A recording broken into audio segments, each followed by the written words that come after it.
ผัดนั่นนี่แซ่บแซ่บ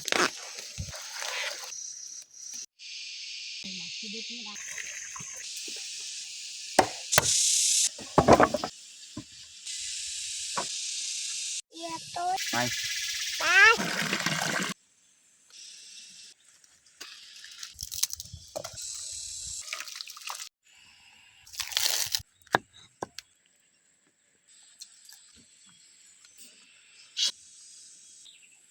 อย่าลืมกดไลค์กดแชร์และกดติดตามเด้อพี่น้อง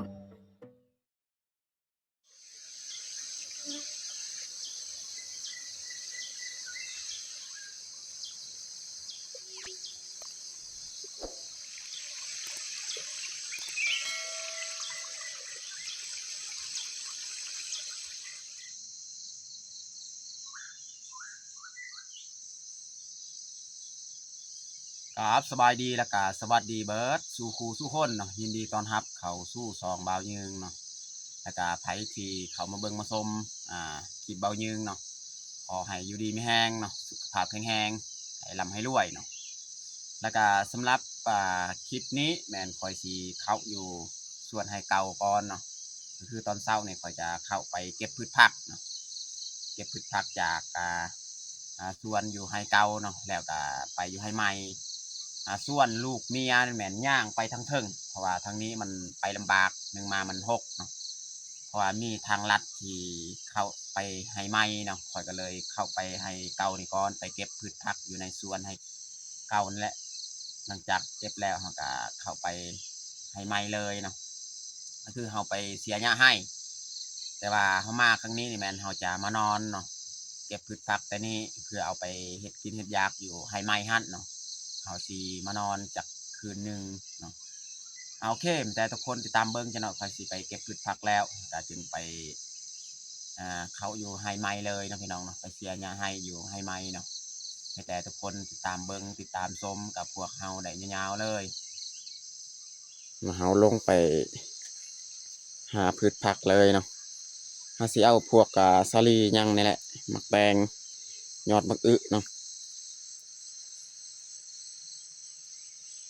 เมื่อคืนนี่ฝนตกแห้งพี่น้องเนาะเมื่อคืน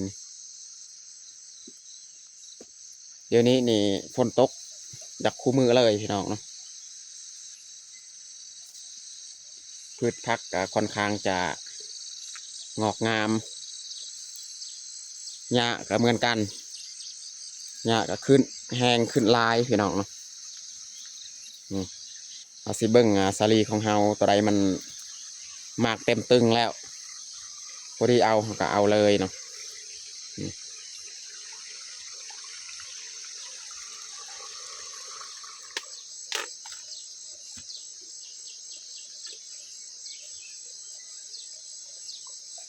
สาลีอันนี้ก็มันพอดีเอาและตัวใดมันพอดีเขาก็เอาไปก่อนตัวใดมันยั่งบ่ทันมากบ่ทันเต็มตึงเขาก็ปะ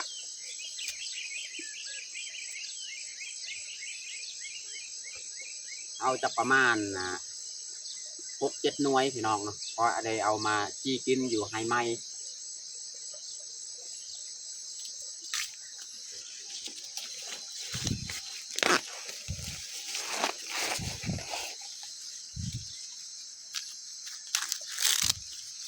สำนี้แหละพอดีพี่น้องปอกออกเปลือกมันแก่ๆ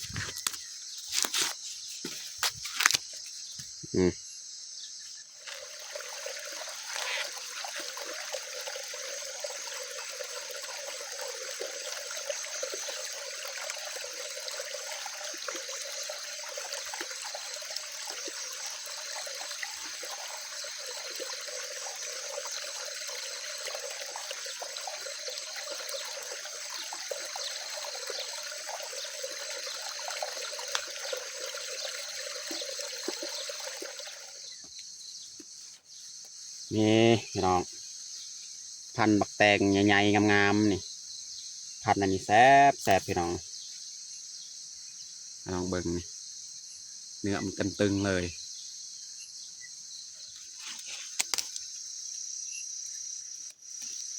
เก็บยอดมะอึ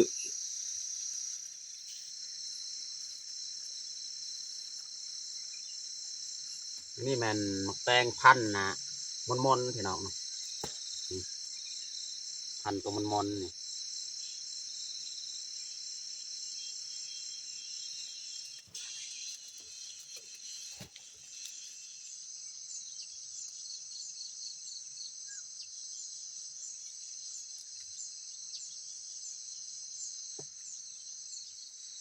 นี่พี่น้องเบิง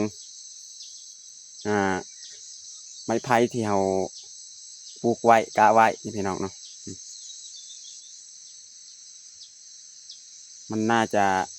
โป่งอยู่หรอกพี่น้องเนาะแต่ว่าก็ต้องโดยเราถ่าเบิงมาสิแตกจะหักหรือบอนะพี่น้องเนาะ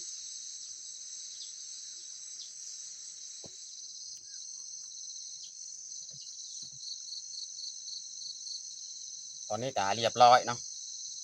เก็บพืชผักของเราสียัดเลยเนาะเกียนสีเข้าให้ยานมันสวยแต่ว่าบรรยากาศนี่ครึมๆนะพี่น้องเนาะเดี๋ยวนี้นี่ฝนตก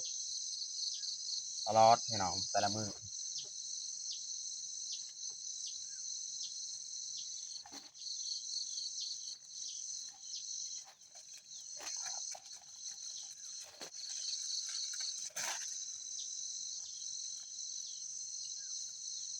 เอ้า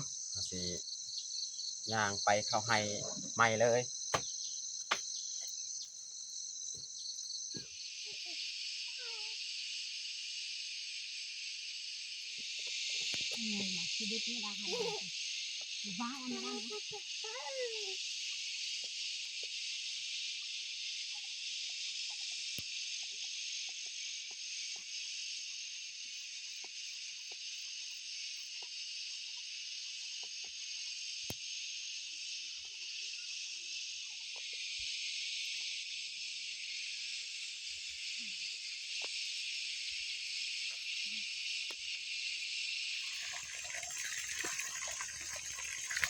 ยอดเจอ นี่มาเด้อข้าเลยนายยงไว้ละแล้วยังบะกาไปแต่นี่ไหลโอ้ว้าว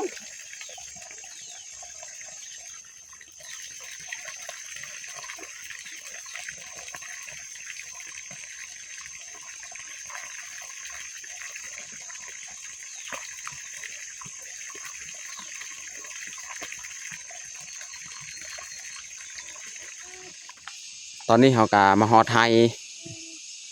อันนี้เมียเริ่มออกไปเสียหญ้าก่อนเนาะเพราะว่าน้องแพงน้องพลอยยังอยู่เที่ยงหันน้องแพงยังบ่ทันนอนถ้าว่าน้องแพงนอนเขาก็สิขึ้นไปเสียหญ้าน้ำเมียเลยอีกจังหน่อยเนาะตอนนี้เขาเบิ่งน้องแพงก่อน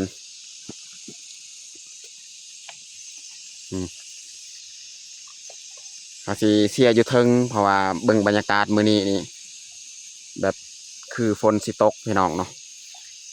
อยู่เทิงหันแบบหญ้าน้อยๆเห็นบ่ค่อยลายปานใดแต่ว่าอยู่นี่นี่ลายถ้าว่าเสียอยู่นี่มันบ่ตายหญ้าเนาะเขาก็ไปเสียอยู่เทิงพูดนะพี่น้องเนาะ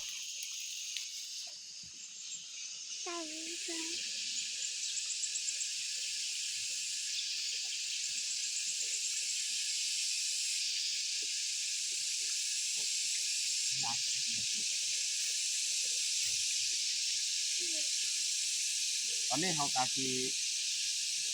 เอาฟืนมาตัดพี่น้องเนาะเพราะว่าตอนนี้น้องแพงกะยังบ่ทันนอนมันจักสิไปเสียหญ้าพี่น้องก็เลยตัดฟืนไว้ก่อนเนาะ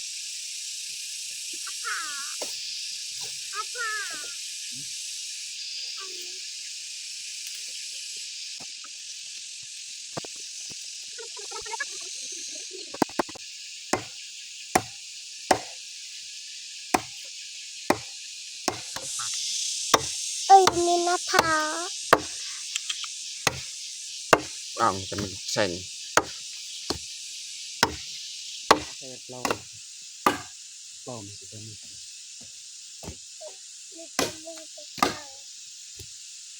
ตอนนี้กะน้องแพงกะนอนหลับเมื่อกี้เนี่ยเขาเกียแต่ว่าเรานอนเขาไปนอนเลยนะแล้วก็มาตัดฟืนต่อ เล่นต่อก็ใช้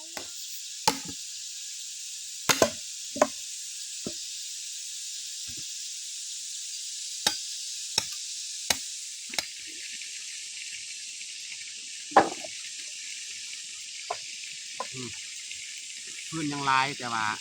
เราตัดไว้นี่แหละเมื่อเนออีกมาตัดไม้อันนี้เขาจะค้นไปไว้อยู่ตารางกระตูบของเฮาเลยเนาะไปน้องพลอยคนฟืนน้องพลอยเอ้ยคนฟืนนะคนไปไว้อยู่ตารางเที่ยง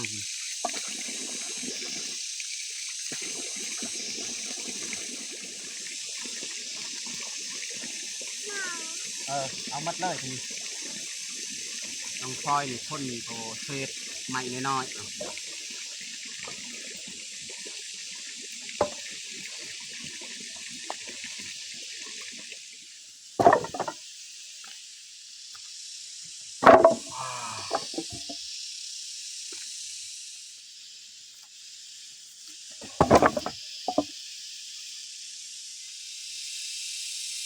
อันนี้เขาพ้นกับบัดแล้วคุณเขาจะมากองไว้เลยพี่น้องเรียนไว้เลย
สำเร็จเรียบร้อยพี่น้อง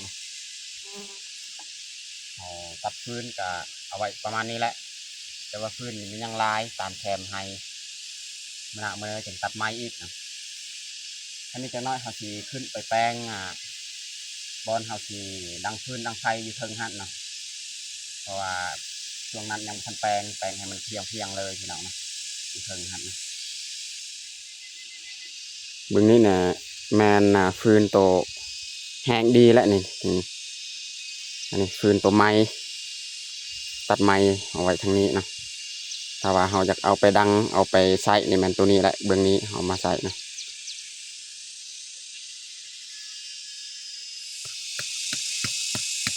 อันนี้เราจะแป้งบอลครับที่ดังไฟหน่อยเราจะพุดตัวนี้มันจะบ่เป็นยังแหละเพราะว่ามีไม้เขากันอยู่มีพุงเขากันไว้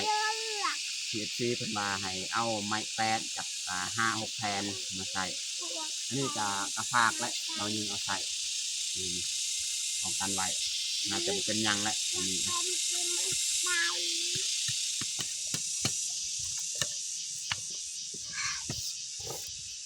นี่นะค่ะ ตั้งไว้ให้มันเพียงเลยแบบนี้แหละในนึงอีกขุดทางนี้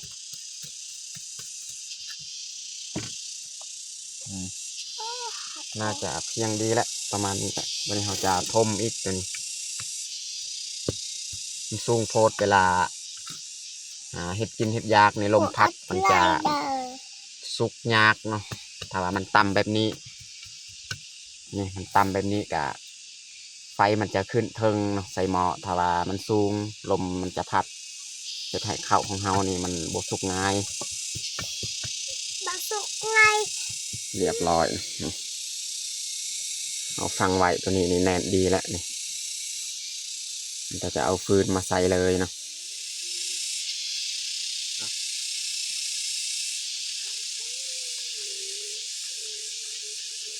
บางทีแมนเขาย้ายเอาแปลงพื้นที่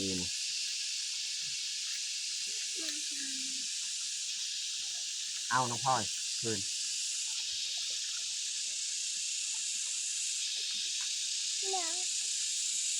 เอาอีก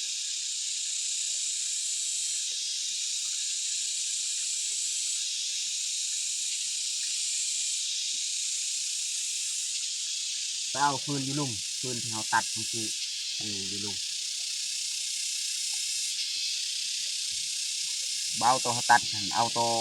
แห้งๆเด้อเขาก็ตัดฟืนไว้อยู่ลุ่มเลยนะแต่ว่าเอามาดังในมันไฟตัวเก่าแล้วมันฟืนตัวเก่ามันแห้งดี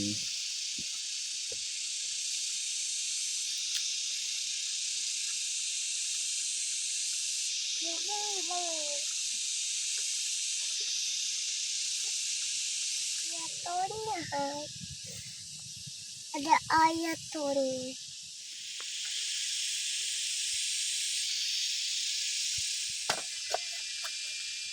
ตอนนี้ก็สีพาน้องพลอยไปล้างหม้อล้างถ้วยบวงเอาสีมาเฮ็ดอาหารเที่ยงกินพี่น้องมื้อนี้นี่บ่ได้ขึ้นมาเสียหญ้าขัดเสานี่มันจะขัดแรงจังน้อยเนาะเพราะว่าขัดเสาอันนี้ก็ลงไปตัดฟืนแล้วก็แปลงนี่ไปขุดแปลงนี่บอนห้องระบายน้ำกับพื้นที่บอนดังไฟนี่แล้วก็ตัวนี้ก็นี่ดังไฟแล้วเรียบร้อยน่าจะเป็นยังแหละไปน้องพลอยจะล้างหม้อเอาคือเป็น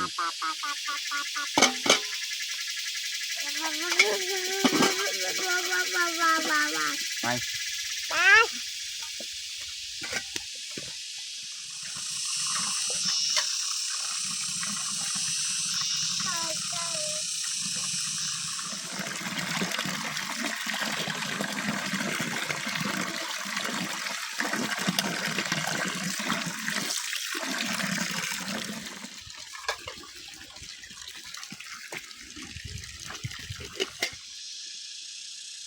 ตอนนี้ก็เรียบร้อยเราล้างถ้วยบวงพี่น้องเนาะเราสิมาเฮ็ดอาหารเที่ยงเลยพี่น้องเนาะ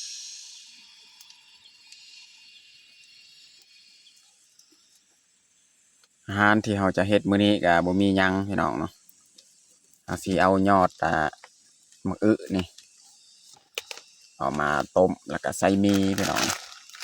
ใส่มี2ห่อแล้วก็จีข้าวโพดข้าวโพดนี่ยังอยู่แต่เอามาจีซามันหน่วยก็พอแล้ว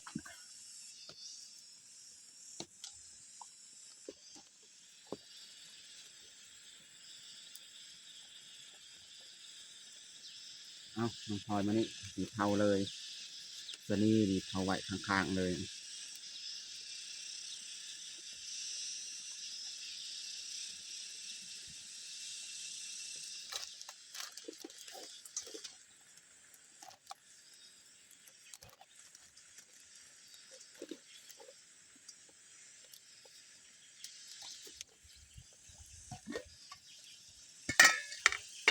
น้ำที่เราต้มกะเดือดแล้วเราจะเอาผักของเรานี่ลงไปก่อนเนาะ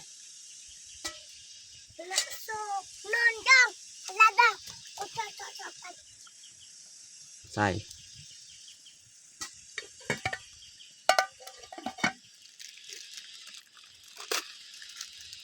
วันนี้เราสิ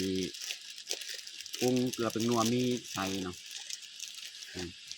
วันนี้น้องพลอยที่กินเนาะปรุงหนึ่ง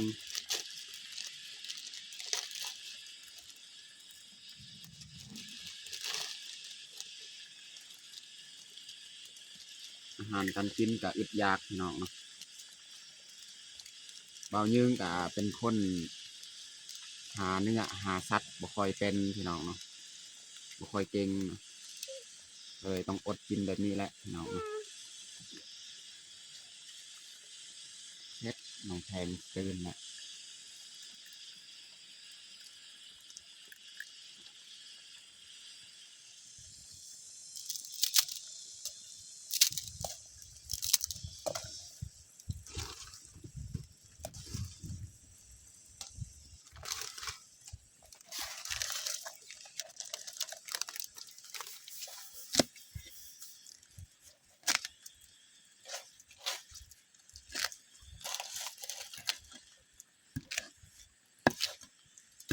ซอยหอมบัว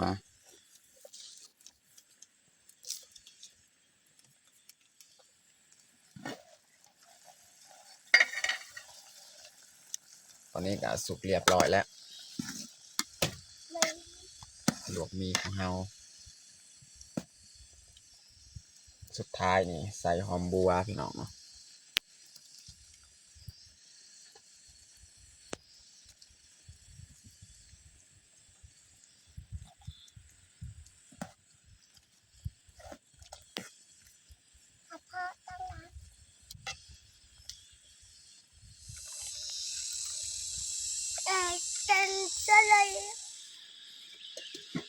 วันนี้ก็สุกเรียบร้อยแล้วต้มมามี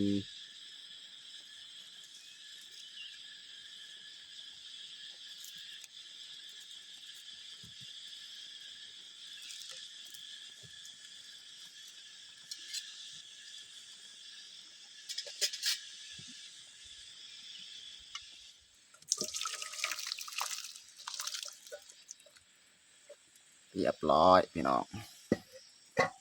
ต้มบะหมี่ของเฮา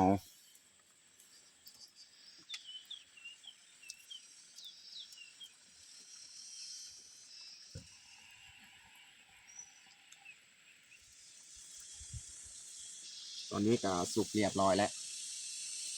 เผาสลีของเฮาเอามาปอกเลย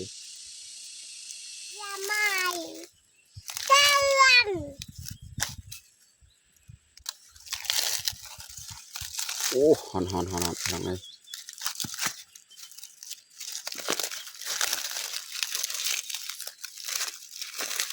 พอดีเลยสำนี้แหละพี่น้องปีสาลี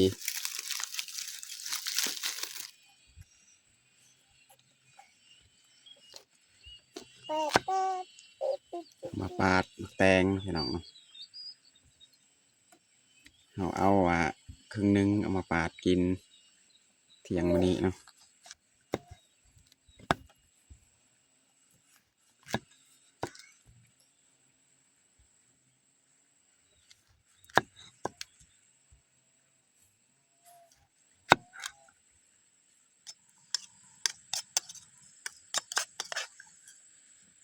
ปรุงแจวพี่น้องตอนนี้ก็เรียบร้อยเฮาแต่งข้าวของเฮาปิ้งสาลีพี่น้องเนาะหรือว่าปิ้งข้าวโพดเนาะแล้วก็หั่นมะแตงก็มีแจวแล้วก็ต้ม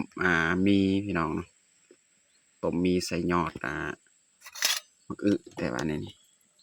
มักอึนี่ทั้งลุมพี่น้องเพราะแม่นมักอึยอดมัน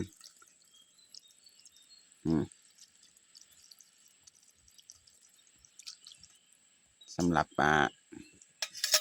อาหารเที่ยงของเฮากับบัดสำนี้แหละพี่น้องเนาะ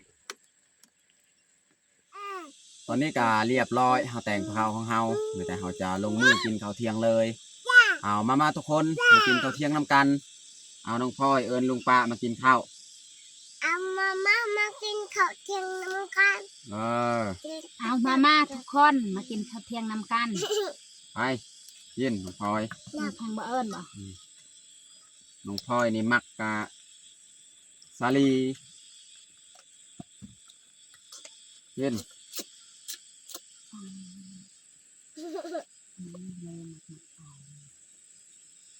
ก็หนูว่าหมดวาง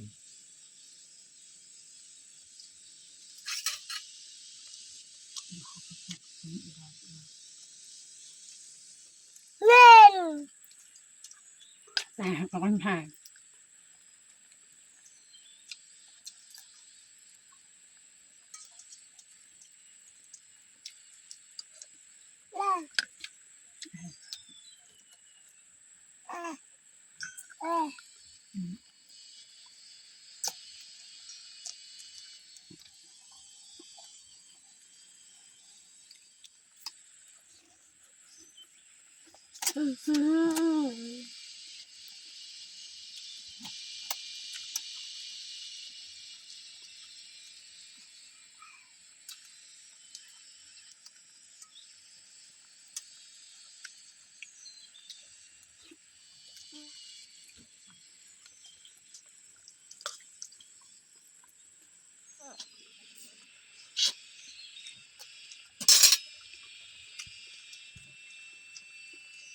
จังหวัด